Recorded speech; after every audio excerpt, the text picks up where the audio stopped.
In the years when stone walls still carried the warmth of fresh lime and prayer ruled the hours, there stood a small monastery at the edge of a marshy valley where reeds bent under wind and fog clung to the earth long after sunrise. It was a place without reputation, without riches, without record. Silence was its inheritance, routine, its protection. The bell rang before dawn each day, not loud, not sharp, but faithful. The sound moved through corridors like breath through lungs, drawing the brothers from sleep into the choir where voices joined and rose as one. This had been done for so long that even the stones seemed to listen. The candles waited for hands, the psalms waited for breath. Brother Mathieu came early. He lived between youth and age, a man not yet worn thin by years but no longer untouched by them. His beard showed gaps, his hands shook when the cold lingered too long. He had been given the duty of lighting the candles before matins and he accepted it gladly. It allowed him solitude, it allowed him solitude.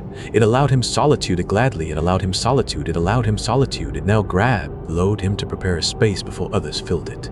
He liked the quiet scrape of flame against wick, the small circle of light growing in the dark, the sense that he was making room not only for prayer but for attention. The first mornings passed without incident. The second carried a subtle weight, a feeling of presence as gentle as a shadow at the edge of sight. Not fear, not threat, just awareness. Mathieu turned, expecting another brother, and saw only pillars and darkness. Was breathing from the far stool, slow, steady, as if someone was gathering courage. He waited. No voice followed. He said nothing to anyone and examined his thoughts carefully as monks are trained to do. He added prayer. He blamed cold. He blamed imagination. Then he saw the figure. It sat upright, hands folded, robe, the color of ash, neither light nor dark. The candlelight seemed to soften around it. The face was blurred yet unmistakably human, unmistakably a monk. Facing the altar as all monks did, Mathieu felt discipline rise where fear might have been. He spoke the words of confession spoken when one seeks absolution. The figure bowed. Meaning entered his thoughts without sound. It was heavy and repetitive, circling the same regrets again and again. A word never spoken, a kindness delayed, silence chosen when truth would have hurt but healed. The weight was not dramatic, it was ordinary, and that made it heavier. When it ended, the figure stood. As it passed, the flame leaned toward it. Then it was gone. It's heavier. When it ended, the figure stood. As it passed, the flame leaned toward it.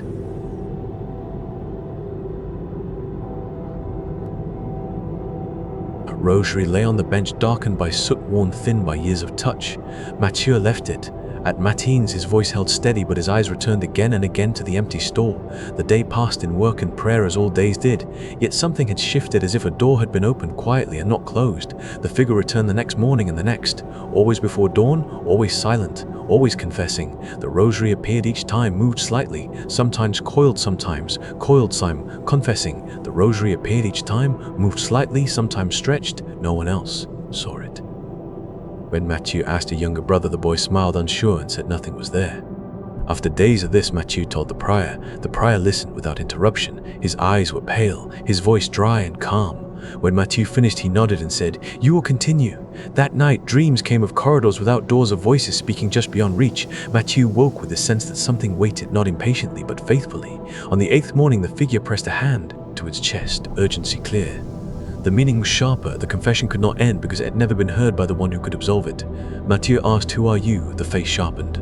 Memory rose. A brother named Etienne, quiet, devout, dead years ago from winter illness. No scandal, no story. Just a man who once lingered at a doorway with words unsaid. The next morning, the prior came with Mathieu. The figure appeared, confessed, and knelt. The prior spoke absolution clearly, steadily, without doubt. The flames steadied. The air felt lighter. The figure bowed, smiled faintly, and faded like breath in cold air. The rosary remained. It was cleaned and placed near the altar, not as a relic, but as a reminder. Life returned to rhythm, yet Mathieu noticed changes, small ones. The silence felt fuller, the prayers slower. The brothers lingered longer after, compliant. Conversations grew braver. Words once swallowed found their way into the open. Mathieu himself changed. He spoke more gently, more honestly. I not delay kindness. He learned that silence could be shelter or wound depending on when it was chosen. Seasons turned, fog came and went. The marsh froze, then softened, bells rang. Candles burned. Novices arrived carrying questions, fears, hopes. Some stayed, some left. Years later, Mathieu became old. His hands shook even in summer. His beard went white. He still lit candles when he could still arrive, early when his legs allowed. He sometimes paused at the elder stool and rested a hand on the wood, remembering weight that had once been there. Novices asked about the rosary, why it was kept so carefully. The prior, now older, still answered prayers are not bound by time, and neither are unfinished things. The monastery remained forgotten by maps, yet remembered by those who needed it. The bell continued to ring before dawn, not to wake the dead, but to remind the living to speak while breath remains and to listen while silence still answers.